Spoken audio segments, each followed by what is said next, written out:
So yeah, let's go. Hi everyone, Tatsu here from Enhearten Media and Six-Year RTS. I'm here today with.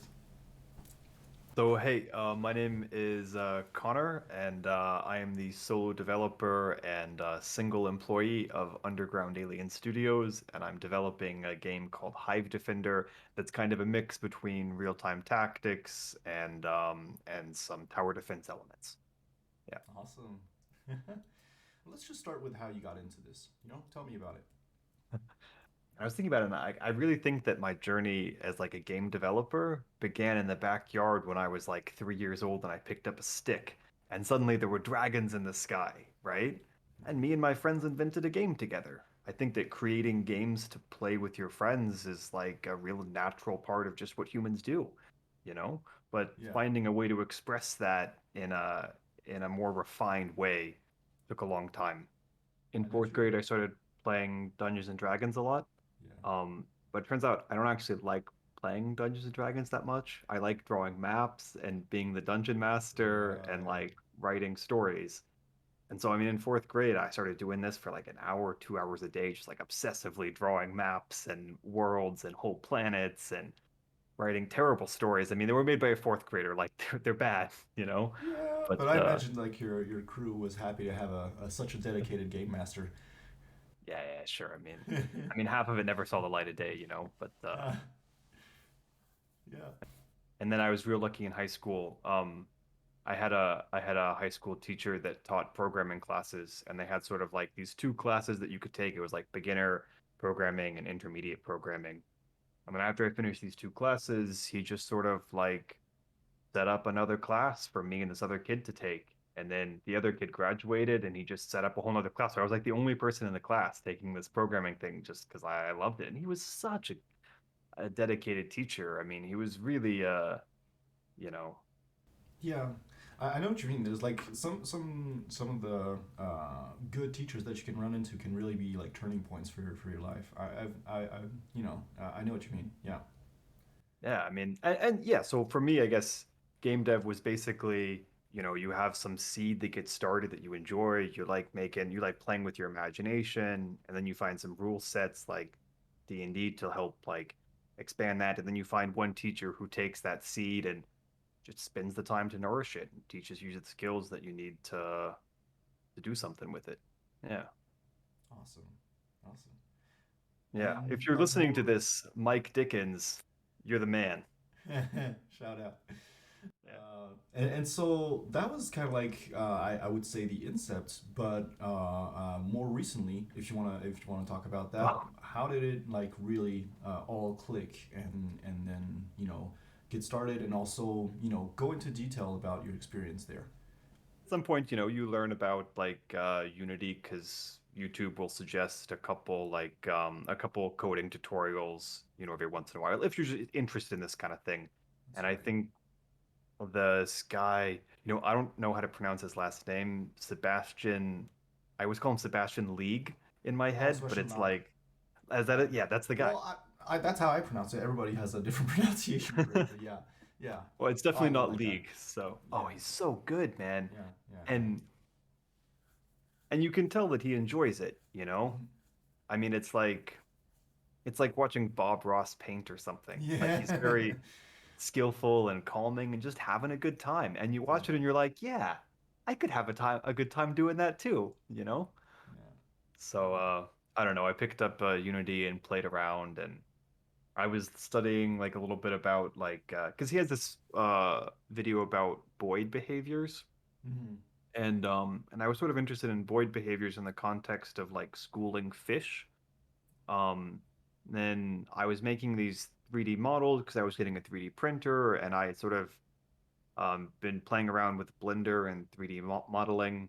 Um, I just sort of like did like a whole tectonic plate sort of like development of a whole planet following this like uh like 3 hours of this guy who was inspired by this other YouTuber named Artifexian. Yeah. Um, and so I was looking at these Boyd behavior stuff, and he just sort of built up a little quick thing in Unity, and I was like, yeah, sure, I'll play around with it in Unity.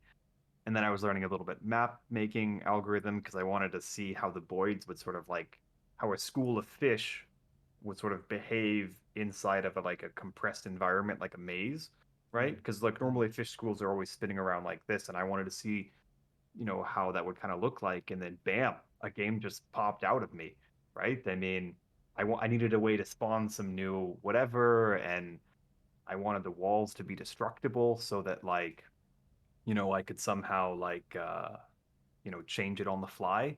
And Right. then I had some spawning and a destructible maze and some cool void behavior like swarms of creatures. And it was like, oh, this is cool. Yeah. So, Yeah. you hand it to a couple other people and they say, yeah, you got something here. This is interesting. So then you just run with it. And I mean, I think it's similar to when I'm being a dungeon master. I think that game creation is a collaborative, or it should be a collaborative process between the Yeah. developers and the audience. Yeah. You listen to your players when you're a dungeon master, and if they like puzzles and they like story, then you add those things. And if they don't like boring combat, then you find a way to make combat more interesting. So you're listening to like what sort of feedback they're providing, and you're giving your audience kind of what they want at the same time as producing what you want. And you Yeah. know, Yeah. Yeah. About the interactive and community process. I think that's particularly true, and I think it's particularly true for people who are trying to make games as an art form rather than as a product, right? Because there's as we know, there's mega corporations out there making games as well, but they don't make games as art. They make them as products, and so they're not interested in feedback and stuff like that. They don't go through that process. But that's true of people who want to make games as art, as an art form. Yeah. I um I think that one of the more interesting things about Hive Defender, this game I'm making, is that because I'm a single solo developer who also has another job on the side and another source of income, I have the freedom to make mistakes. And big AAA studios that have hundreds of employees and like this is how they feed their kids. Mm. They can't afford to make mistakes, and that means they don't really get to experiment, you Mm. know? Mm. I Mm. mean, Total War Warhammer 3 is coming out this week or something. Yeah. Like, is it really that different from any other Total War game since like Total War Rome or something? I mean, it's or Age of it's Empire 4, right? It's yeah. basically Age of Empire 2 and 3, you It's know? the same. It's the same engine and everything. It's just like a bit more of polish or refinements Yeah. on certain mechanics, or adding more mechanics in, and making it mesh with the whole. And it's already like a behemoth, and so they want to make it an even more perfect and refined version. But yeah, it's already coming from an already existing code base. It's not anything new. Yeah. Yeah. Well, and if they change up their formula too much, then they lose that whole player base, right? And I mean, they lose their income and they lose, their brand identity, and that's just not true for solo indie devs, right? Mm, Like I mm, can, mm, you know, I can make something new that people haven't seen before. mm, And yeah, I mean, obviously it won't be six iterations and 200 men worth of polish, mm, right? But mm. you know, Yeah. there's But niches that we can fill as indie developers, you yeah, know? you're really hitting the nail on the head with that idea of the freedom of experimentation allows for these new ideas to surface that otherwise wouldn't have, and make for interesting and new experiences, gameplay Yeah. experiences. All right. Yeah, I mean, there are challenges that come with being a solo dev, right? Mm, Like, definitely. you got to wear a lot of different hats, Mm, and so um, you're never going to enjoy all of them equally, yeah. you know? Yeah. At some point in my life, I changed my mindset when it comes to tasks. For most of my life, I was doing tasks and setting personal goals and challenges as a way to sort of prove to myself that I could do it, right?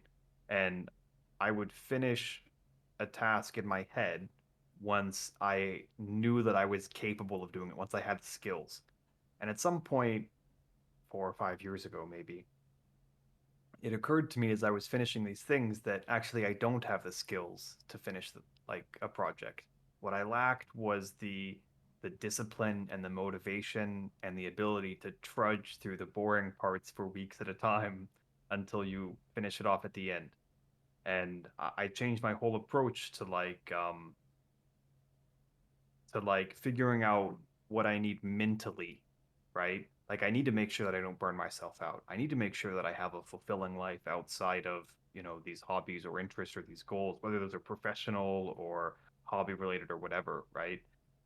Going into it, you tell yourself, oh yeah, I'm gonna be coding. I'm gonna be spending my time making a video game. Literally, like that's in your head. You're convinced that's what it's gonna be, and then you hit that wall, and you're like, oh no, actually, I don't have a choice. I have to learn all these things about SEO, about marketing, about Yeah. outreach. Maybe some accounting, some legal, and then community building. You start doing all those other things that take up so much time, and you're like, "Where's all the coding?"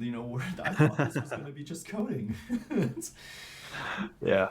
There's parts of it that like you would just never imagine in your wildest dreams that you'd been doing.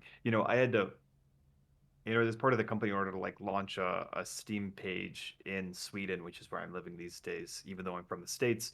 Um, you have to basically like set up a limited liability company so that if Mm, someone, like let's say that someone has a seizure or mm, something and you don't put the proper labels, it mm, protects the individual so that, mm, mm, mm, mm. and that means I have to start up a company and learn all of these like tax laws. But then Exactly.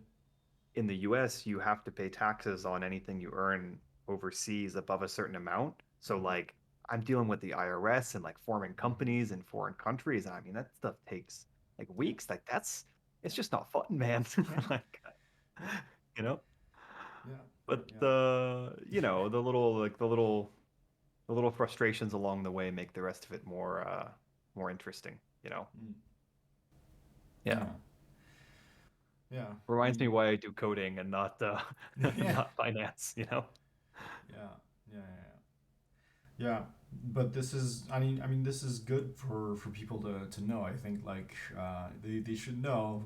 It's not just coding. It's not just the fun part. There's like otherwise it's only ever gonna be a project that's behind curtains and that nobody knows about, and that you're getting into a negative feedback loop with yourself where you're convinced it's perfect and everything, and you don't have anybody's feedback because you'd have to do all the rest of the stuff to get that feedback. Yeah.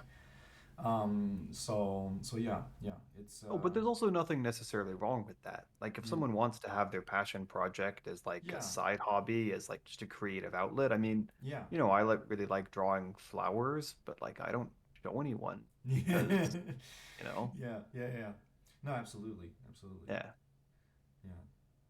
Yeah. But what I mean is like I feel like the interesting part is the part where people finally get the general people public get their hands on it, and then it's the magical moment of fun. It's that running around with a stick when you were a kid. It's that, Yeah. and you wanna see that in other people, and I think for me that's the motivation, right? And Yeah. so for that to happen, it's you have to cross all those bridges, that the aforementioned bridges. Yeah. Yeah. No, but I mean, it's I don't know. Have you ever like talked about a movie with someone who like took a like maybe 2 or 3 intro courses to like film studies in college, and Right. what they see in the movie is totally different than what I saw. Right. It's like, man, I missed all of that. Like I'm Yeah. just blind to it. The Yeah. coolest thing about indie development so far has been how it helps me experience other games, right? Like I was one of these, classic PC gamers who's like, oh, screw EA, screw all of these big guys. They just want to throw loot boxes down our throats and exploit us. And, maybe the more I learn about game development, the more I understand the particular pressures that they have to go through that, right? I mean, they do have thousands of employees and they have, tens of thousands of stockholders and they do have a board of people making decisions as opposed to one very passionate person, Mm, right? And one passionate person can do something great. Look at like Star Citizen, right? mm. I mean, maybe it's a scam, who knows, right? Get I'm ready, the hundreds of comment dollars sections. in, It's gonna. so like you know, I regret nothing. Um, no, I mean, like and that's the reason it takes so long, Mm, right? Because one guy with a passion who's a perfectionist produces a very different end result than a board of directors who's answering to stockholders. And at the end of the day, Star Citizen's not out, but there have been 10 Call of Duties since then, mm, mm. right? Yeah. And loot boxes and selling skins and this kind of stuff is part of how they get there, you know? And, I mean, I know that the internet and Reddit and stuff likes to make this stuff black and white. And yeah, I hate EA too, right? And Blizzard and all of these other, exploitative, companies that want to take advantage of their employees' passion and love for game development. But at the end of the day, they are companies and they do need to stay in business. And it's such a saturated market out there. I mean, there's It's so many game competitive. studios It's and competitive. so many. Yeah. I mean, I think that's where the loot boxes and everything arises from. It's from that competition, right? They're like, okay, how Yep. can we make more than the other guys are making? They're really pushing us out of the market right now, and Yep. it's like, yeah, they found that thing and it was incredibly lucrative, and now everybody's doing it because it's like a question of survival. That's, Yeah. Oh, but I mean, there's been nice things. At least the community's had some pushback on like NFTs and this kind of stuff. yeah, That's good. but I fear that like they'll be able to like shove it down our throats anyways. Um, Oh, I'm sure yeah, they will. Yeah, yeah, yeah. I'm sure. I'm gonna stand here and make my last stand, my resistance. Oh, but Freedom. I think in the end, my favorite games these days are like double A games. Have you ever played a Plague Tale Innocence or like Greedfall? No, I've heard of Greedfall though. But yeah, They're I haven't had much time to play games of late. But tell me about it, please. No, okay. I mean, a Plague Tale Innocence was like a really interesting game where you're like where you're solving like a bunch of sort of like classic water puzzles, right? But here the water puzzles are like swarms of rats, and Hmm, there's like a big plague, and somehow your little brother is like, well, basically drowned in this swarm of rats or whatever. So you're trying to protect him while you solve these puzzles, and you're playing as like a teenage girl in France, sort of maybe in the late Middle Ages or something. hmm, And it's very, very stylized and it's very unique and they do things. Okay, so for instance, you have this little sling and a rock, yeah? yeah, yeah. And sometimes you'll hit a guard in the head, right? But the first time you do it in the game, your character freaks out. She's Hmm, like, "Oh my God, what did have I I done? just hurt that guy? What have I done?" Hmm, you know? And you get this monologue for, some number of sentences or whatever that explains, how she's sort of processing protecting her brother and the cost of hurting other people and how she feels lost in a world where morality has become gray. And it's like, wow, man, hmm, that's a hmm, cool thing that you can experience in a video game. hmm. And it's 20 people making a game or something like that? And I mean, the same with Greedfall. The story is so much more interesting. It's like Morrowind versus Skyrim, right? Right. Morrowind is a weird game, you know. It's Hmm. got it's got weird, crazy ant mammal creatures and these gar and like it is it wants to It's kill out you there. all the time. Yeah, I mean, if you walk in the wrong, it's not like sectioned off into different difficulty levels. So if you just like take a take a boat to the wrong thing and go off the wrong path, like bam, there's a god who's like trying to murder you. Like it's it's rough and there's no context to understand the politics of the houses and this kind of stuff. And Hmm. Skyrim is just Nordic stuff plus dragons. And that appeals to people. People Yeah. like that, Yeah. right? People understand it. They can watch a trailer and they know what the game's about because it relates to something they've already played and experienced or heard a story about. And so their ease of understanding helps them like it. And then that means that it'll sell more copies. And so these giant studios push towards the lowest common denominator, right? And if you're a giant studio with 1,000 employees, you have to do that, you know? But if you're an indie developer like me or you guys, you can do cool new stuff, you know? I mean, if you're one of these guys watching this and you're like, I want to make Skyrim, like, no, man, don't make Skyrim. Make something new. Like, Yeah. you can do that. You got the freedom, and Yeah. they don't, you know? Yeah, yeah, yeah, yeah, that's true. Tell me about what's what your hopes are for your game, what you want to accomplish, what's your vision of the whole of the end game, what comes after, all that stuff. Yeah, so right now, the game actually has a demo available on Steam, as part of Steam Next Fest. Um, and if anyone's watching, you should definitely go wishlist the game. It's awesome. Like I said, it's new, it's cool, it's a brand new take on strategy. If you're just tired of playing the same game all the time, mine's different. Check it out. But of course, it's a demo. You know, I've got all the big, larger systems in there. I've gotten basically like the classic game mode that's been fairly well refined. I've got like the sixth iteration of a tutorial, this kind of stuff. But the game lacks sort of like meta progression and a lot of balance and some ease of onboarding in terms of like difficulty and progression, along with a few game modes. So right now, the basic gist of the game is you have like these four nests in each corners of this big maze full of like hexagonal cells, and you're trying to protect them from these humans that come crashing down in the middle and work their way out to your alien nest because you're playing as an alien hive mind. And you're controlling these four alien swarms simultaneously while you beat back these waves of humans. Um, and that's like the classic game mode. But of course, that means introduce an endless game mode, right? For people who like high scores. It means I need to introduce a challenge game mode for people who want, to play the game with one hand tied behind their back or something, you know? And and I need to balance all of that, but I also need to further iterate on the design. I mean, I Unity has a lot of built-in analytic features so that I can keep track of what people's points of frustration and their points of quitting are. And and that's part of this collaborative experience, right? Where they click yes and then I get to use that information and I get to use it to make the game better, right? And one of the things you notice, for instance, is that the difficulty curve is probably off.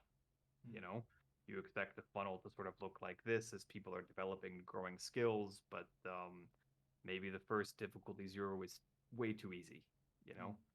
And so these sort of things need to be adjusted. And I mean, it's another one of these unfortunate bits of game development, which is like once you've got your game like It's not the perfectly most finished, interesting part.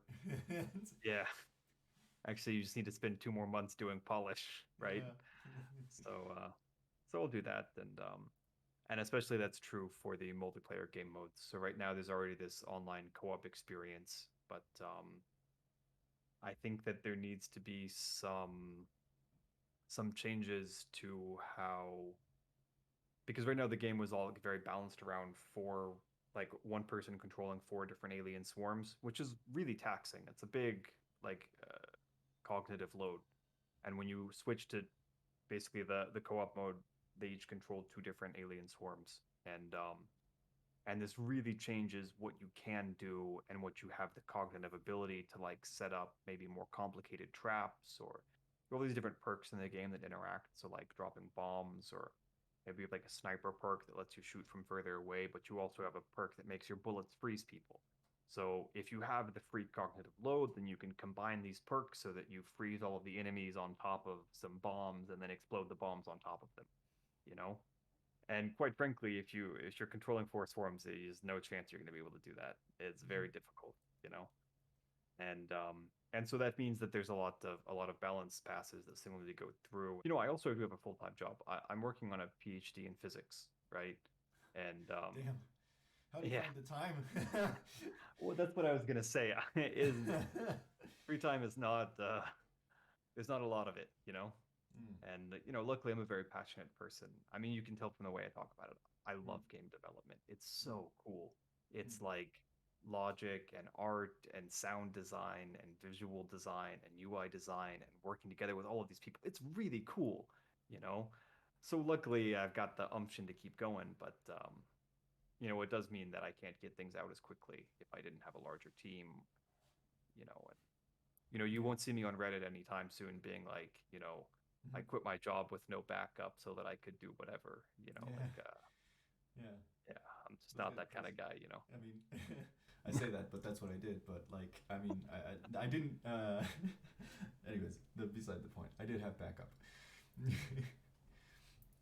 I mean, but that's cool. I mean, like, for instance, to anyone listening, like, yeah, you can find the time, even if it's an hour a day. Like, people find the time to go to the gym for an hour a day. You can find the time to work on a project for an hour a day. And Mm, I mean, it's mm, definitely possible. mm, mm, mm, And of course, your weekends end up being spent a lot on that. But, I don't have any winter hobbies really, so mm. that helps. All right. All right. Well, if you're cool with it, let's wrap this up, Mhm. and yeah. All right. All right. All right. So I'll let you. Wait. No, I'll start it. Yeah. All right. So this has been great. Thank you so much for coming on. And yeah, let's wrap it up for now, and see you next time. So bye bye. Yeah, bye guys. Thanks so much for having me. It was an absolute blast. Hope you guys enjoyed. Bye.